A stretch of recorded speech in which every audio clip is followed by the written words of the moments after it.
야당에서는 지금 언론 장악법이다, 여당에서 언론 개혁법이다라고 팽팽한데 이 입법이 처리되는 과정도 이 법의 내용 못지않게 논란입니다. 자, 그렇게 정당하다면 왜 민주 절차를 지키지 않았느냐라는 야당의 비판, 정의당의 비판이 만만치 않습니다. 이에 대한 두 분의 생각 60초씩 들어보겠습니다. 먼저 이영수 의원님.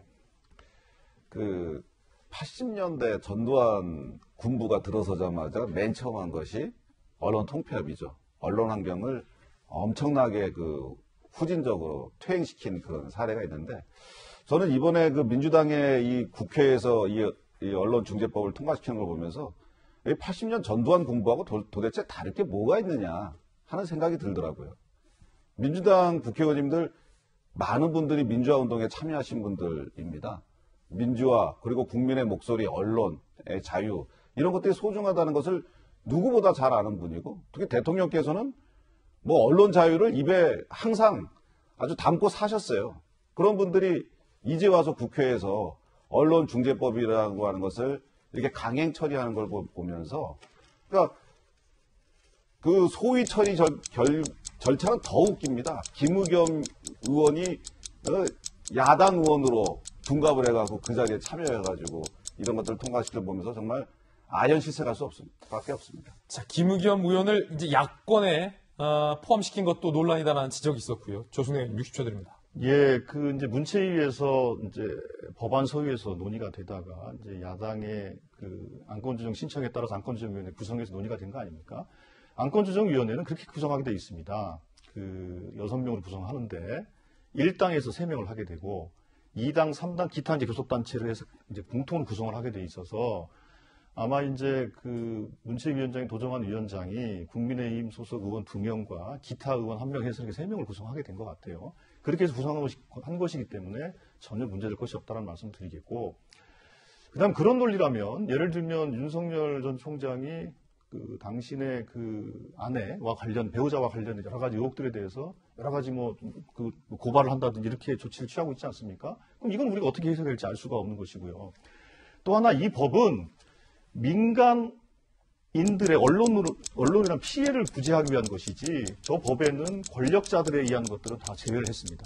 그래도 아시는 것처럼 권력기관이 언론을 장악하기 위해서 재갈을 부린다는 게 아니고 언론으로 의한 일반 시민들의 피해를 구제하는 차원이다, 이렇게 말씀드리겠습니다. 추가 반론과 30초씩 드리겠습니다.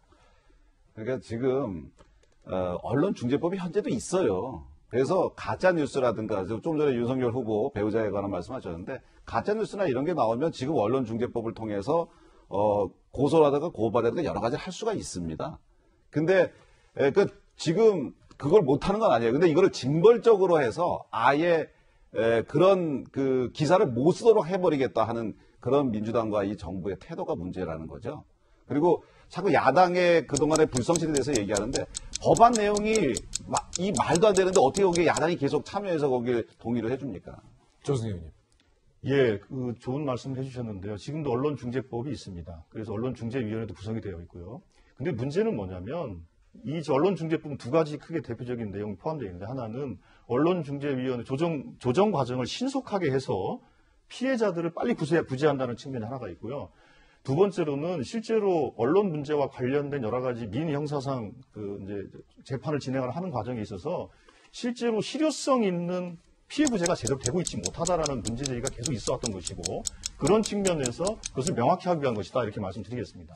조국 전 장관이 이 논란에 참전을 했습니다. 야당에서는 침묵하고 있는 문재인 대통령도 결국 여당과 같은 본심이냐라고 비판하고 있습니다.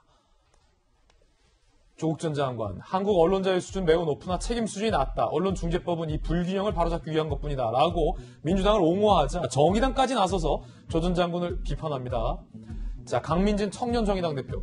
과거 검증 과정 중 허위 있더라도 법적 제재 내려서는 안 된다더니 그때는 맞고 지금은 틀렸냐? 자, 국민의힘에서는 후방에서 집권여당 지원 사격, 모렴치한 밀월 정치의 단면이다. 라고 비판을 하고 있는 그런 상황인데요. 이런 질문 드리겠습니다. 청와대는 아직 이에 대해서 입장이 없습니다. 문재인 대통령의 생각이 상당히 궁금한데, 자, 두 분의 의견도 궁금합니다. 이양수 의원님. 조국 전 장관이 지금 또 이 문제에 대해서 참전을 하셨어요. 저게 저는 민주당한테 오히려 악재가 될 거라고 보는데, 왜냐하면 조국 전 장관이 8년 전에 이 언론 자유 부분에 대해서 이야기한 것이 있습니다. 뭐라고 얘기하냐면 부분적으로 허위라 하더라도 법적 제재는 해서는 안 된다는 얘기를 했어요. 조국 장관이 자기 입으로 8년 전에 2013년에 이야기를 했어요. 근데 8년 만에 똑같은 사람이 지금 또 전혀 반대의 이야기를 하고 있습니다. 이것만 봐도 이 논리가, 이 법의 취지가 어떤 원칙과 뭐 개혁 2차원이 아니고 그 정권의 당리당략에 의해서 이렇게 되는 거 아니냐는 그런 생각밖에 안 들어요. 지금 언론중재법은 국제사회에서도 굉장히 우려를 표하고 있는 법이고요.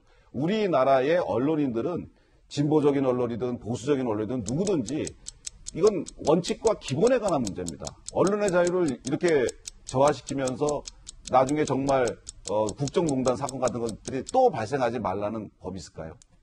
대통령이 조승혜 의원님, 여당의 이 법안 추진에 동의하는 겁니까? 대통령의 뭐 직접적인 말씀을 제가 들어본 적이 없기 때문에 찬성하는지 반대하는지 제가 그건 확인할 수는 없는 것이고요. 다만 이제 예를 들면 그 법안이라는 것이 국회에서 통과가 되면 행정부의 수반으로서 만약 이 법이 문제가 있다고 판단하신다면 거부권을 행사하거나 그런 어쨌든 정치적인 그 절차가 있는 것이기 때문에 그때 이제 의견 표명을 하지 않을까 싶고요. 실제로 우리가 그 대한민국의 언론 자유도는 아시아 최고입니다. 아시아 최고고 우리가 뭐 미국보다 높다고 그러죠. 근데 이제 언론에 대한 신뢰도 문제는 전 세계 최하위권을 항상 기록해 왔습니다. 그래서 언론에 대한 신뢰를 어떻게 회복할 것인가 문제의 측면에서 고민들을 좀 많이 했다라는 말씀 드리겠고요. 또 하나는 지금 그 예를 들면 정치인, 그 고위공무원, 그 다음에 대기업 집단 이분들은 그 대상에서 다 제외하는 것으로 법이 돼 있어요. 그렇기 때문에 실제로 사실을 좀 호도하는 것이 마치 무슨 권력이 언론의 재갈을 불려서 자기들의 비판적 보도를 못하게 한다. 그건 아닙니다. 그건 명확히 좀 말씀드리겠습니다. 여당 주자들의 입장 한번 이 대목에서 살펴보겠습니다. 함께 보시죠. 이낙연, 가짜뉴스로 입은 상처나 명예훼손 평생 치유되지 않아 피해 없도록 언론 신뢰 높여야 한다. 정세균 후보, 가짜뉴스는 잘못된 것이고 언론 개혁이 필요하다. 가능하면 여야가 합의 처리해야 한다라고. 정세균 후보는 법안 취지에는 동의하지만 민주당의 강행 절차에 대해서는 비판적인 목소리를 냈습니다. 이재명 후보는 입장 표명하지 않았고 그 가운데 박용진 후보는 유일하게 부정적인 부분을 우려했습니다. 박용진 후보 이야기 들어보시죠. 돈 있고 힘 있고 빽 있는 사람들이 그래? 잘 걸렸어. 이러면서 이 법으로 소송을 간다. 이러면 머릿속으로 기사를 쓰는 기자도 부담을 가지고 쓸 것이고 데스크도 부담을 가질 것이고 회사도 부담을 갖게 되게 되면 개혁의 부메랑이 되지 않을까. 감시, 견제, 비판 기능이 작동 안 되면 어떡하나. 그런 우려를 갖고는 있어요. 자, 여당의 대권주자 사이에서도 조금씩 의견이 좀 다른 것 같습니다. 이 대목 먼저 이양수 의원님 어떻게 보십니까? 이낙연 후보께서는 사실 기자 출신이시잖아요. 지금 양심에 손을 얹고 저 말씀을 하셔야 됩니다.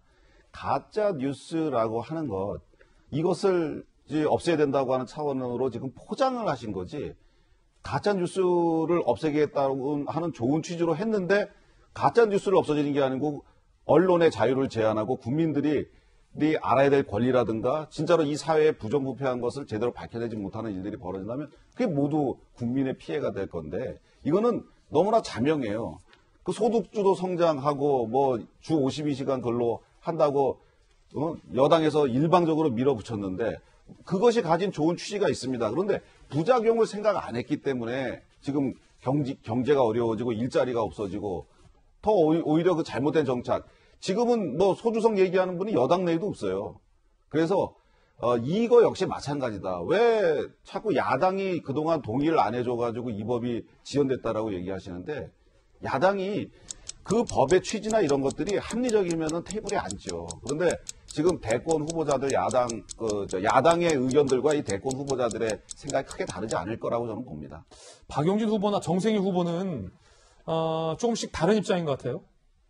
그거는 이제 아무래도 그 언론계나 일각에서 얘기하는 이게 이제 언론의 자유를 혹시 훼손하는 측면이 있지 않겠는가라는 이제 걱정과 이제 우려 때문에 그렇게 이제 의견을 좀 표명하시는 것 같고요.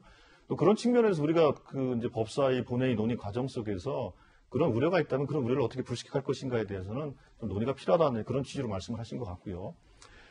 실제로 지금 예를 들면 그 권력이 무슨 뭐 정권을 더 유지하려고 언론한테 재갈을 부린다 이런 얘기를 하는데 실제로 지금 그 언론 현장에서 다 반대하고 신문사, 방송사 다 반대하는 것을 바보들이 아닌 이상 그게 유리하다고 보겠습니까? 언론사가 다 반대를 하는데 그건 그런 측면이 아닌 것이고 아까도 제가 수차례 말씀드린 것처럼 언론에 의한 일반 시민의 피해에 대해서 피해 구제를 신속하게 하자라는 취지로 저희들의 이 입법을 진행했다는 걸 말씀을 드리는 것이고 또 하나 아까 그 수차례 말씀드린 것처럼 유튜브, 1인 미디어 등을 통한 가짜뉴스가 진짜 심각합니다. 이거는 마치 진짜 기사처럼 가짜뉴스를 만들어가지고 뭐 SNS 통해서 유포하는 거 있지 않습니까? 이게 정말 심각하기 때문에 이 부분에 대한 논의도 국회 과방위에서 신속하게 야당이 좀 임해야 된다 이렇게 저는 촉구하고 싶습니다. 자, 두 분 치열한 토론 들어봤습니다. 언론중재법, 우리 시청자 여러분들은 어떻게 생각하십니까?